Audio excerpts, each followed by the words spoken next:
voici comment j'ai organisé cette petite expérience, donc avec les 4 groupes ici. Donc châssis 880, 880, 865, 880 et Velux 880. Voilà, donc là c'était les plants qui ont été semés en petits pots ou en bouteille, ou ceux qui avaient été semés directement en bouteille. Après on a les différentes expositions, châssis 880, 865, Velux, avec les identifiants, donc les petits bâtonnets de couleurs différentes qui sont des morceaux de cave électrique. Donc on a différentes couleurs, donc c'est pratique. Donc là il y a les numéros sur les capuchons, les variétés qui sont indiquées là. Voilà.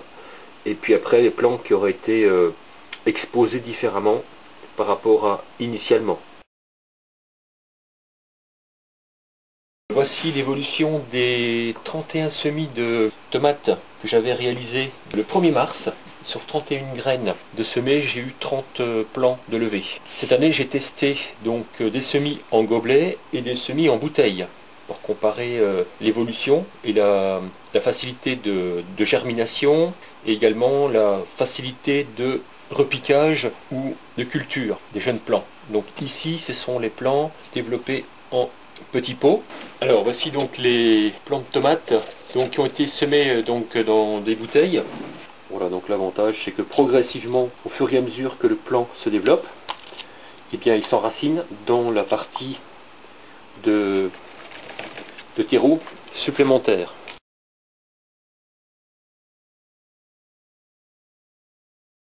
On est 26 jours après et on va comparer l'évolution de la croissance des plants en fonction qu'ils soient restés dans ces petits pots là, donc des gobelets. Les plants sont un petit peu plus développés, ils présentent une couleur un peu plus claire, ils sont moins foncés que les plants précédents. On voit bien le fût est plus fin et plus foncé sur ces plants-ci. Les feuilles aussi sont plus ternes et ont également un aspect violacé sur la face inférieure. Alors que sur ces plants-ci, les feuilles sont un petit peu plus fines, on dirait, et restent bien vertes. Il s'agit d'un plant 56, 48 et 57. On peut apercevoir donc la différence de croissance. Ce qu'il y a également, c'est que malgré le fait d'être sous lumière du Velux, qui est relativement tamisé, puisqu'il y a un voile donc en toile de jute, mais on voit tout de suite la différence de taille, parce que là on a des plants. Alors c'est pas qu'ils ont filé, mais le fût est déjà beaucoup plus gros. Donc si on regarde ce plan-ci, par exemple, on a un fût de 3 mm, même à côté, donc là j'ai un fût de 4 mm, ici peut-être 4 aussi. Alors que sur ce plan-là, j'ai déjà un fût de 6-7 mm. Donc également pour le plan d'à côté, ils ont été semés le premier, donc ils ont commencé à lever au bout de la première semaine. Ce sont des plants qui ont à peine 3 semaines en fait. Et ce plan-là, identique. Donc il y a un fût déjà relativement épais. La première raison, c'est que forcément, comme les plants sont butés directement en bouteille après le semis, forcément il y a de plus en plus de racines qui peuvent se former, donc le plant prend de la vigueur. Et la deuxième explication, c'est parce qu'en fait il bénéficie d'une lumière dont la composition lumineuse est beaucoup plus proche de la réalité en fait, de la lumière du jour, parce que des tubes fluorescents n'ont pas une composition identique à celle de la lumière du jour en fait, c'est de la lumière artificielle. Ici nous avons 3 plants qui sont restés sous le châssis à l'extérieur.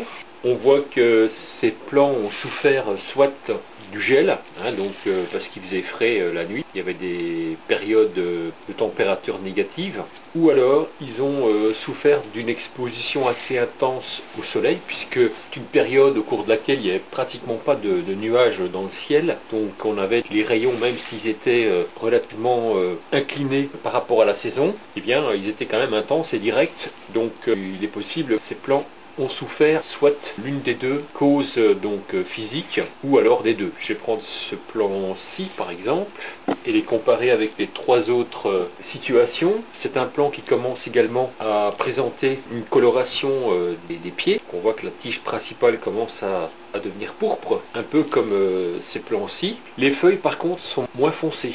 On voit qu'elles ont souffert de ce que je viens d'évoquer. Et donc le diamètre du fût est d'à peu près 5-6 mm, correspondrait au diamètre des plans situés donc sous tube fluorescent 865. Voilà, donc on voit un petit peu qu'on est dans le même gabarit, sauf qu'on voit la différence de coloration du fût. D'autre part, si on les compare à ceux qui sont exposés sous Velux, donc on voit qu'il y a vraiment une différence de taille du fût. Donc là, et pourtant ils sont dans le même type de pot et dans le même type de substrat, et on voit que les plants qui sont restés sous Velux ont nettement profité. Là on voit bien dans ces plants-ci par exemple que les racines ont pratiquement colonisé tout le pot. Donc on voit la différence de développement entre ce pied-là et ce pied-ci. Ce que je vais probablement faire maintenant, c'est donc je vais conserver ces trois plans-là dans l'état actuel. Je vais peut-être les rempoter d'ici 15 jours, je vais bien voir. Mais ce que je vais faire, je vais récupérer deux plans qui sont sous Velux. Et ceux-là, je vais donc les exposer à donc la condition des tubes fluorescents 880. Donc ça c'est le plan 50. Je vais également prendre un plan, ce plan-là par exemple, 51, que je vais aussi exposer la même condition et je vais bien voir un peu l'évolution que ça pourrait engendrer.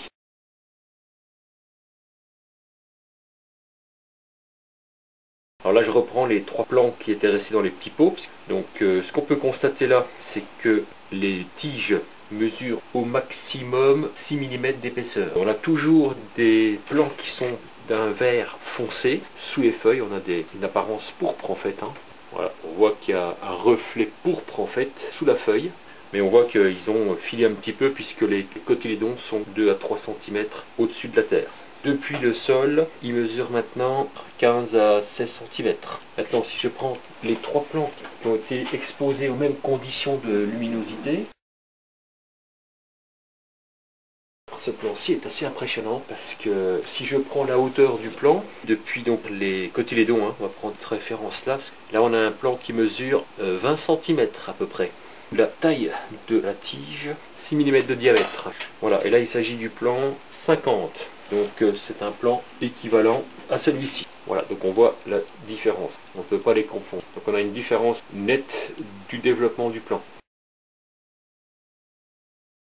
Ensuite, il y avait le plan qui avait été mis sous lampe 865 et on voit que lui, forcément, il a eu un petit retard, mais dans l'ensemble, il a grandi, il s'est bien développé. Son épicotyle est encore assez fin, 4,5 je dirais, donc un petit peu plus costaud que les petits plans, mais en hauteur, il s'est bien développé, presque 23-24 cm. Voilà, donc ça c'est le plan numéro 57. Au niveau de l'aspect, j'ai l'impression que la tige principale commence à se colorer un petit peu. Les feuilles sont déjà un petit peu plus foncées, elles restent encore vertes. Comparativement à ce plan-ci, par exemple, on voit bien qu'il y a une différence de couleur encore. On a un vert foncé là et un vert prairie plutôt ici. Et puis après, il y a le plan qui était resté quelques jours à l'extérieur. On voit parce qu'il a encore certaines feuilles qui ont été abîmées lors de certainement des températures négatives. Mais dans l'ensemble, on a les feuilles qui commencent à présenter également une coloration plus foncée.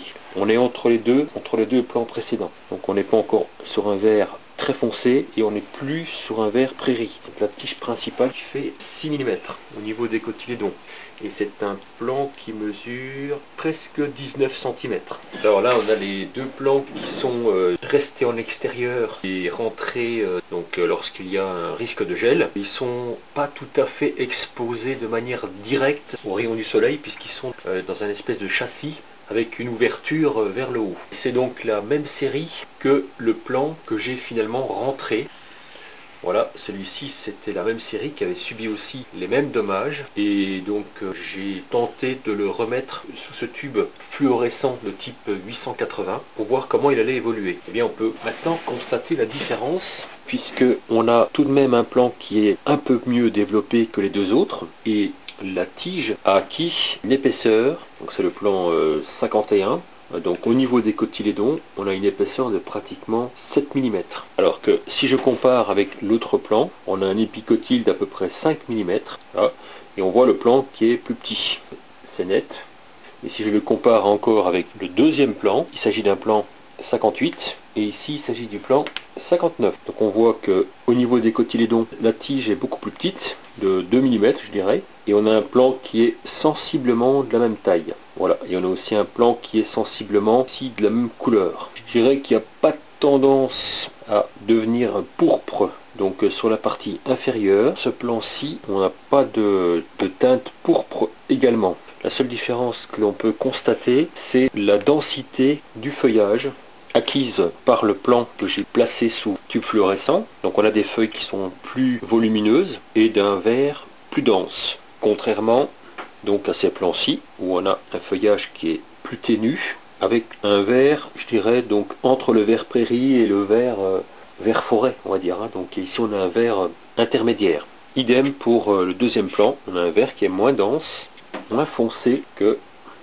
l'autre plan. Alors je ne sais pas si le rendu donne bien avec ces lumières. Alors maintenant on va comparer avec des plans qui sont restés sous lumière 865. Alors voici un plan donc qui a toujours été exposé sous lumière 865. Donc on peut apercevoir tout de suite que les feuilles ont l'air beaucoup plus frêles, beaucoup plus fines, et elles conservent une coloration vert prairie très pâle. Donc si on compare maintenant au plan qui a d'abord été exposé sous lumière 865 comme ce plan-ci, quand on regarde les nouvelles feuilles qui sont produites, elles deviennent plus foncées, alors que les nouvelles feuilles ici sont toujours très frêles. Si je compare les deux tiges, 4 mm, donc on est un peu ex-aequo, on est à 4 mm et demi ici, sauf que je constate que sur toute la longueur, la tige reste verte. Donc c'est pour ça que je vais remettre maintenant un plan en plus sous la même condition, pour voir s'il y a effectivement un effet de coloration. Là, on voit que la tige commence à prendre une coloration pourpre. Ça permettrait éventuellement de conditionner, de préparer donc artificiellement les plants à l'exposition des rayons du soleil. Donc ce plan-ci, eh bien, si on regarde bien, on voit que pareil, les feuilles sont extrêmement frêles, comme ça, très fragiles. C'est presque comme du papier de cigarette. Voilà, du papier de cigarette. C'est un vert encore prairie, et la tige, encore une fois, elle est verte. La tige fait à peu près 3 mm et demi de diamètre. Et là, il s'agit du plan 57. Et celui-ci, c'était un plan 48. Donc les plans 48 et 57 étaient exposés à une lumière depuis le départ, lumière 865. Et donc ces deux-là maintenant vont aller sous le bloc de tube 880. Alors maintenant, on va comparer avec des plans qui sont exposés sous Velux. J'ai pris 3 plans qui étaient sous Velux. Voilà. Alors ce qu'on peut déjà constater, c'est que forcément comme le Velux est en haut et un petit peu en avant, forcément les plans se sont pratiquement tous couchés en direction des rayons du soleil. Donc voilà, on peut le voir comme ça, là, ça forme un angle de 45 degrés. Ils n'ont pas filé, puisque les cotylédons sont restés à peu près à bonne hauteur, 6-7 mm. Ce qu'on peut constater, c'est que la tige n'est pas pourpre. On voit que les feuilles sont quasiment identiques que le plan 48.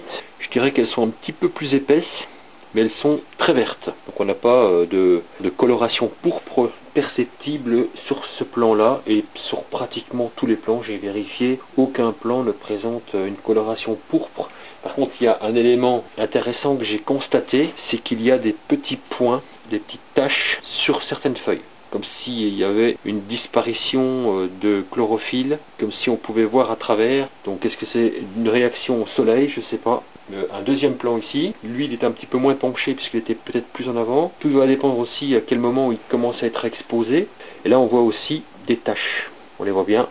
Donc comme si c'était de la peinture écaillée. C'est net, hein. On voit bien qu'il y a des taches sur les feuilles que les autres plans ne présentent pas. Par exemple, ceux qui sont restés sous les tubes ne présentent pas. La tige fait à peu près 5-6 mm. Voilà, pas de coloration pourpre. Feuilles un peu plus épaisse que sous 865, et puis il y a ce plan-ci, le premier c'était 53, et là il s'agit du plan 46.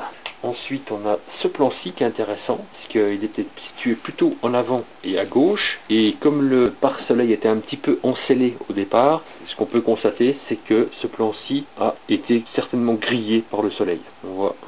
Donc là, on a des feuilles qui sont totalement ratatinées, donc elles n'ont pas pu probablement supporter une exposition trop intense à un moment donné. Et les nouvelles feuilles, elles, ça a l'air d'aller. Voilà, et il y a aussi quelques petites taches. Donc là, il s'agit du plan numéro 55. Je vais sélectionner 2 plans qui sont sous le Velux. Je vais sélectionner donc le 55, et je vais sélectionner ce plan-ci par exemple. Voir également s'il va récupérer. Donc c'est le plan 46. Voilà, donc ces 2 plans-là vont aller également sous le tube 880. Donc là on aperçoit qu'il y a principalement les plants de tomates maintenant qui sont ici. Donc ils ont été pratiquement acclimatés rapidement sous Velux du fait de l'existence de ce pare-soleil qui permet de réduire l'intensité des rayons lumineux. Il faut être très vigilant par rapport à ça.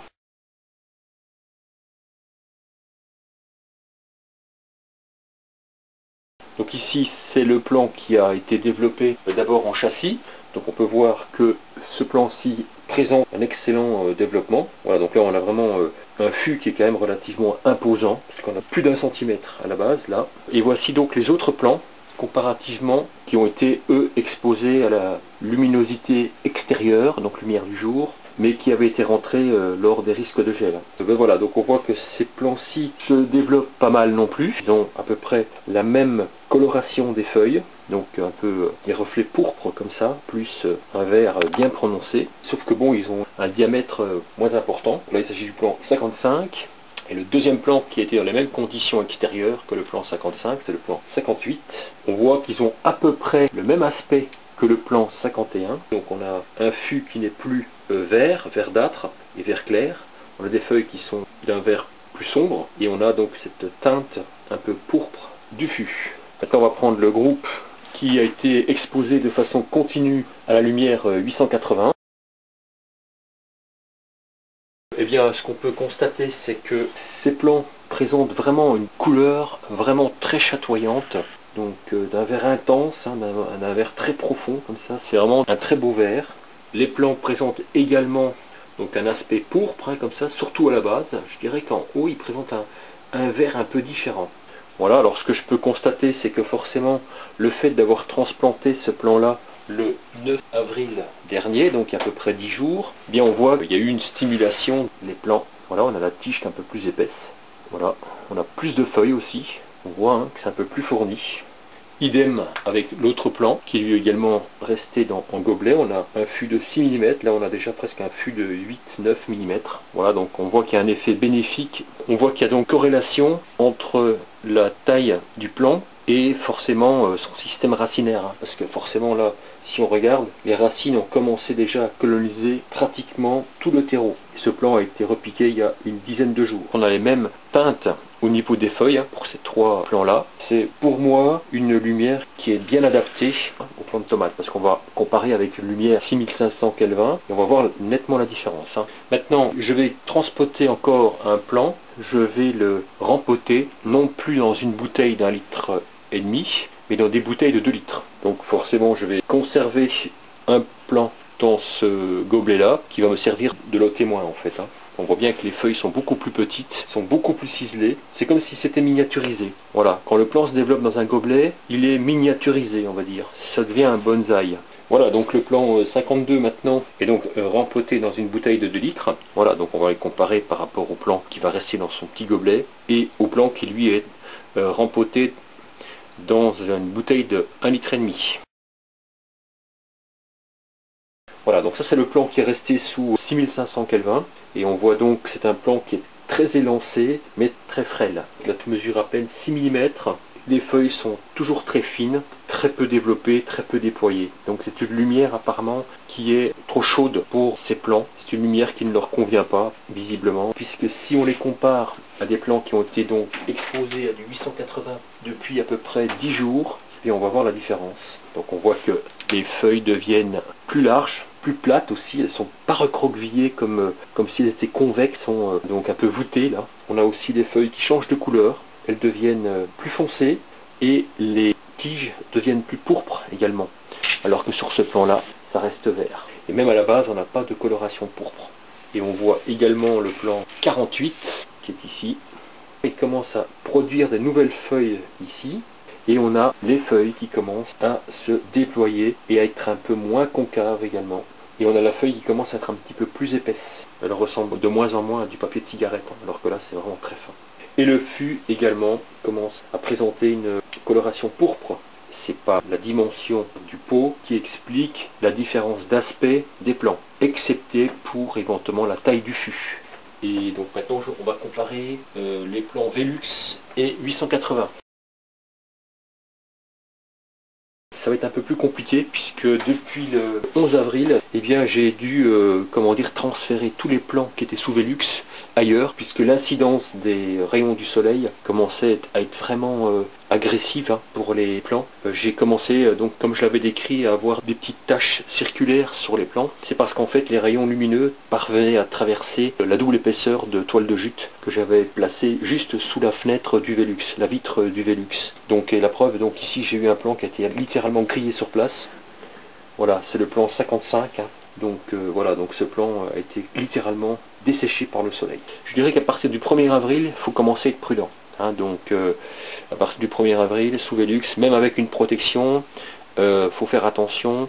Peut-être qu'il faudrait compléter la protection avec une bâche supplémentaire, une bâche translucide. Donc j'ai dû immédiatement transférer mes plans sous la serre, la mini serre extérieure. Donc voilà, il n'y a plus de comparatif possible avec le Velux. Et le deuxième plan que j'avais récupéré également, c'est le 57. Il y a encore les séquelles sur les feuilles.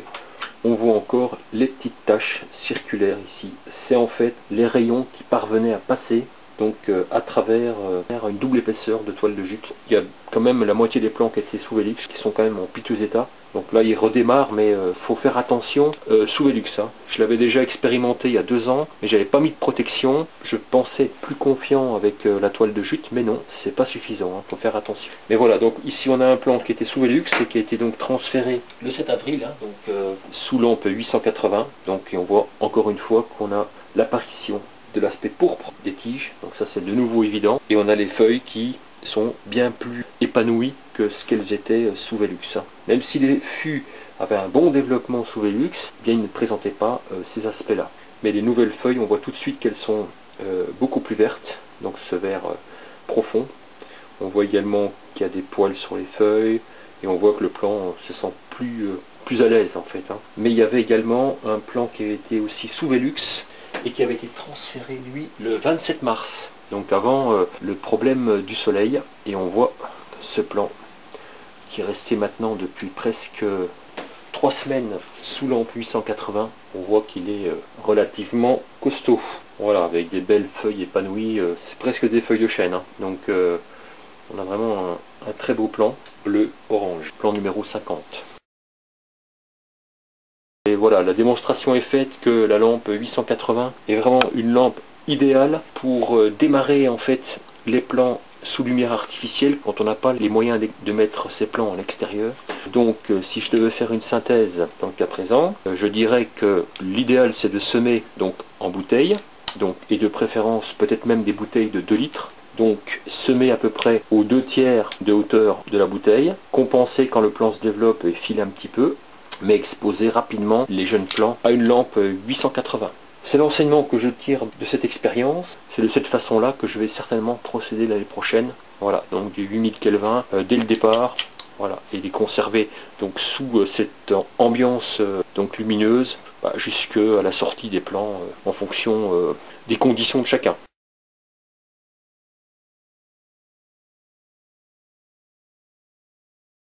J'ai en fait rehaussé le bloc de tube 880. Au départ, ce bloc qui est ici était posé donc sur les tasseaux qui sont ici. J'ai fait le transfert il y a quelques jours. Voilà, donc là on voit tous les plans qui ont été présentés, excepté le plan 55 et les plans qui sont sous châssis, qui sont maintenant sous serre, et les plans qui étaient sous Velux, qui servaient de témoins, sont encore sous serre. On n'a pas de signe d'inconfort des plans pour se développer. Voilà, 48 et 57 c'était des plans qui étaient sous lumière 865. Donc là, il commence à se réadapter au 880. Et puis au fond, il y a le plan 57, qui lui est un plan donc bleu-orange. C'était donc des plans du Velux en fait, hein, et qui ont été par la suite donc positionnés sous tube 880.